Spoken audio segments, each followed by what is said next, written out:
Halo, perkenalkan nama saya Bram.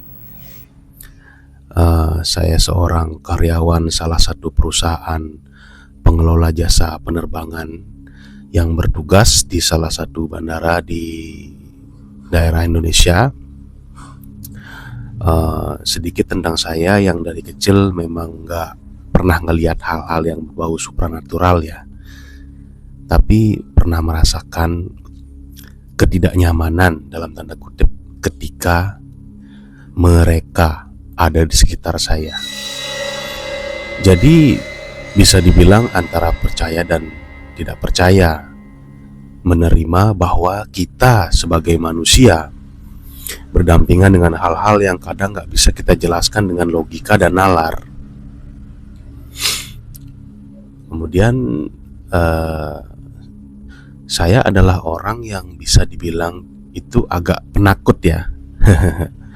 Tapi kadang penasaran dengan hal-hal tersebut, karena kadang kita tuh mencoba mencari jawaban kenapa fenomena itu bisa terjadi. Kurang lebih seperti itu.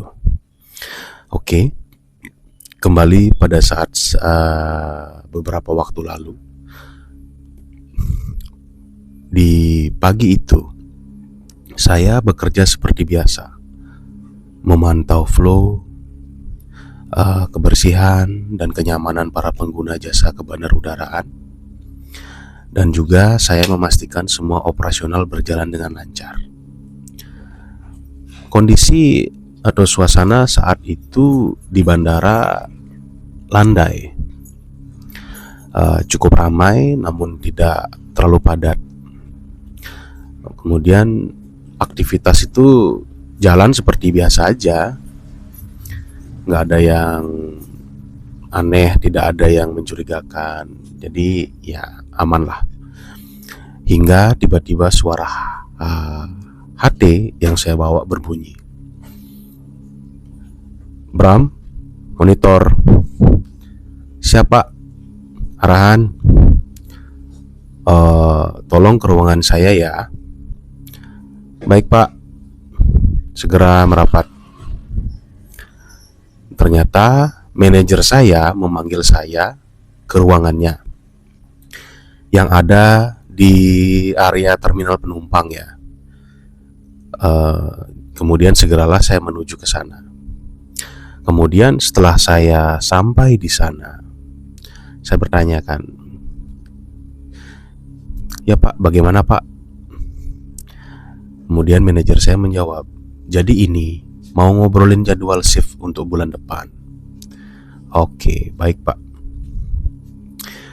Jadi gini, ini kan Mas Abdul barusan menghadap saya buat minta tuker shift. Jadi dia minta agar bulan depan itu full dinas shift pagi. Soalnya istrinya lagi hamil besar, udah mau deket HPL. Takutnya kenapa-napa pas nggak di rumah gitu. Kalau pagi kan ada saudaranya yang jaga. Karena di antara teman-teman kamu yang belum berkeluarga, saya rasa kamu bisa gantiin dia. Jadi khusus bulan depan kamu shift malam terus ya. Begitu mendengar penjelasan itu, saya hanya diam. Dan akhirnya ngomong, malam terus Pak. Iya, kamu takut?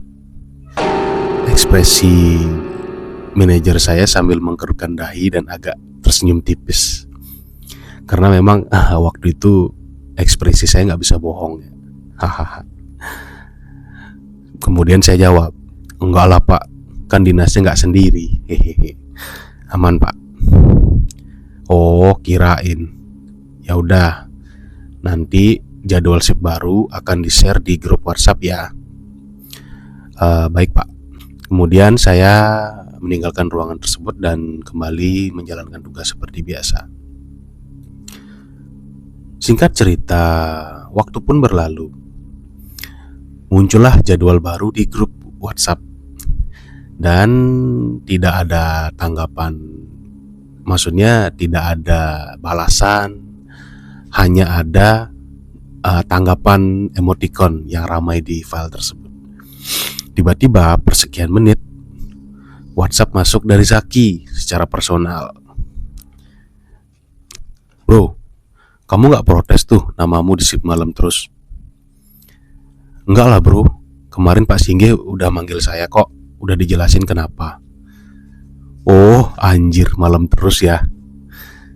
Tak tanya, emang kenapa bro? Di sini feeling gue udah gak enak. Kemudian disclaimer, di sini pada dasarnya saya belum pernah kebagian shift malam karena memang baru pindah dari administrasi ke operasional. Jadi for the first time langsung full sebulan shift malam. Terus si Zaki jawab, gak apa-apa, nanti dia pas ketemu aja. Oke, singkat cerita, pas ketemu sama si Zaki di Aplusan, dia cerita bahwa ada beberapa area yang emang agak creepy kalau malam. Dibilang kalau bisa hindari area internasional. Tapi emang sih di sana itu jangankan malam ya, siang pun kalau flight inter lagi kosong tuh auranya beda. Kayak ada di dimensi lain, apalagi malam. Kemudian singkat cerita, tiba saat shift malam pertama. Ini hari pertama shift malam. Awalnya di jam tujuan tuh masih lumayan lah ramai karena ada extra flight saat itu. Jadi para penumpang itu udah nyampe lebih awal untuk ngejar extra flight. Malam itu saya shift berdua bareng Piko. Nah pada saat itu kita berdua mutusin buat cek area internasional dulu, mumpung masih ada banyak orang di sekitar.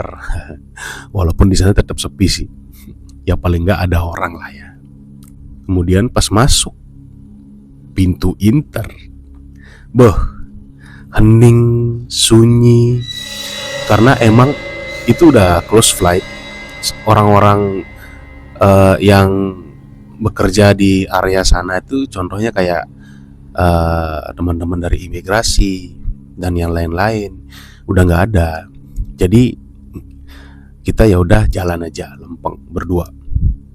Kita cek toilet, tempat sampah, kabel-kabel, ada yang berserakan atau ada barang-barang mungkin yang tertinggal, barang-barang penumpang ya. Kemudian sekitar 5 menit berkeliling di sekitar kuping saya itu kayak sepintas tuh kayak Nah jadi saya refleks noleh ke Piko. Kemudian Piko diam aja jalan. Ya udah tak cuekin aja, walaupun dalam hati penasaran ya. Tapi pada saat itu saya mempercepat langkah untuk menuju keluar dari tempat itu. Hingga pada saat sampai smoking room, saya lihat wajah Piko yang pucat dan nafasnya terengah-engah. Kemudian tak jawab. Oh, kenapa? Gak apa-apa, bentar dulu. Kemudian dia minum air dan akhirnya ikut nyebat kan. Dia bakal rokok. Bro, tadi kamu lihat gak ada orang di sana? Enggak lah, kosong gitu. Gila lu. Bro, banyak, dia bilang.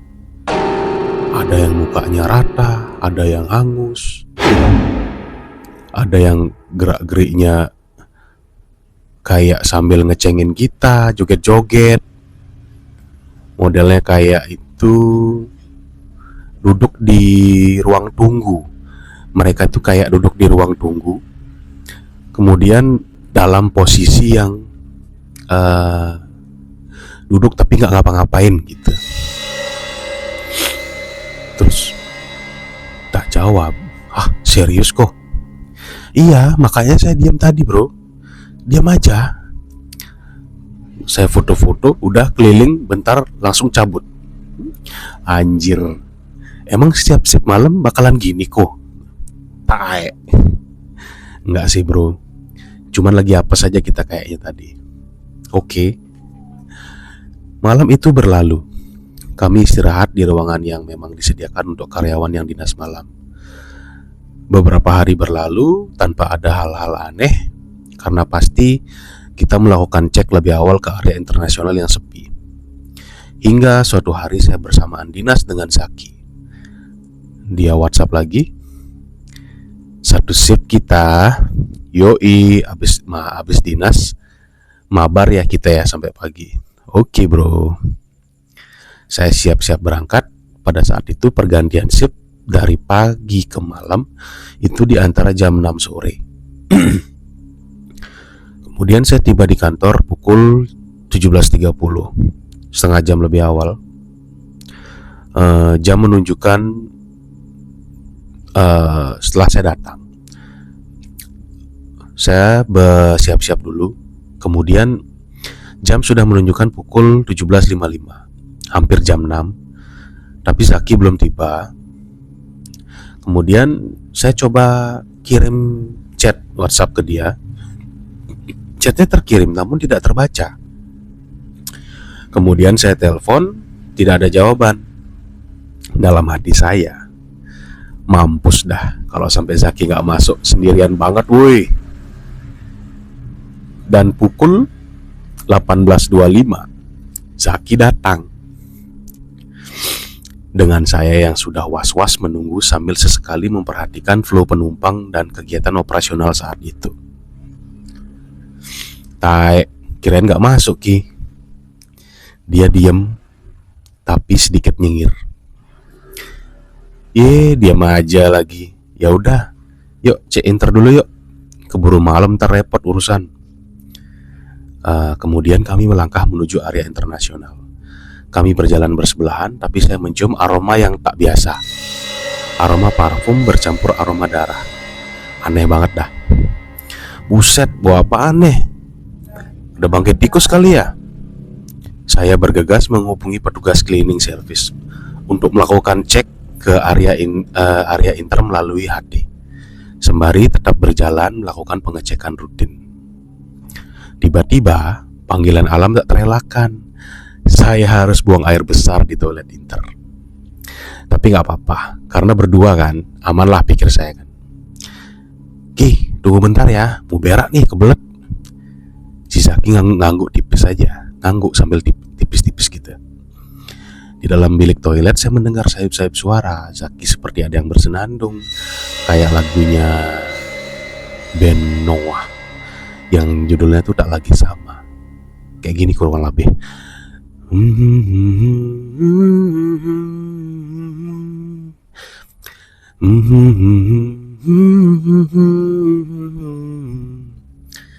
Nah, itu terus berulang beberapa kali. Biasa kan kalau kita buang air besar ya, kita kan biasa pegang handphone ya. Pegang handphone, mainin HP, kemudian adalah WhatsApp masuk dari Zaki. Bram, saya meriang nih, demam, kayaknya gak masuk deh. Sorry tadi ketiduran gak dengar kamu telepon. Seketika saya terdiam, mencoba mencerna apa yang terjadi persekian detik. Saya nge-freeze. Yang awalnya saya santai, menikmati, akhirnya kemudian menjadi agak panik ya. Agak panik, kemudian dalam hati saya, waduh, ini gak benar, gak beres. Saya segera menyelesaikan urusan saya di toilet. Jantung berdegup kencang.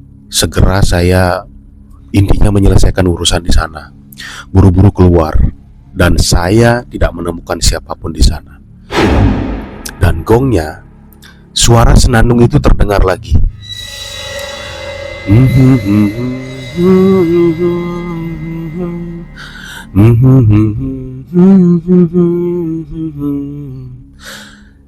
Itu senandung agak di tempat yang sepi tuh denger gitu, creepy banget bro. Kemudian itu tipis terdengar. Saya langsung berjalan cepat untuk keluar dari sana. Yang akhirnya tanpa saya sadari saya berlari dengan cepat sampai saya menabrak cleaning service yang tadi saya panggil untuk ngecek aroma tidak sedap tadi. Brak! kaget kan, nabrak. Sempat sedikit lega karena ada manusia beneran di sana. Tapi begitu saya lihat wajahnya nggak ada dong. Bangsat, ditampakin beneran.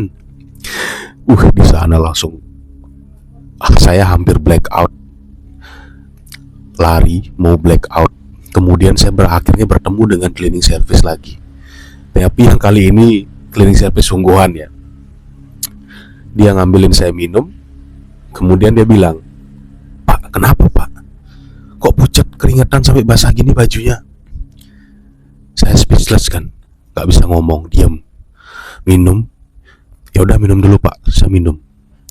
Kemudian dengan nafas yang terengah-engah saya ceritakan semua yang tadi terjadi, yang saya alami secara pelan-pelan. Terus si bapak cleaning menjawab, "Oh alah Pak, biasa mungkin pengen diajak kenalan. Kenalan dasmu jancuk." Aduh.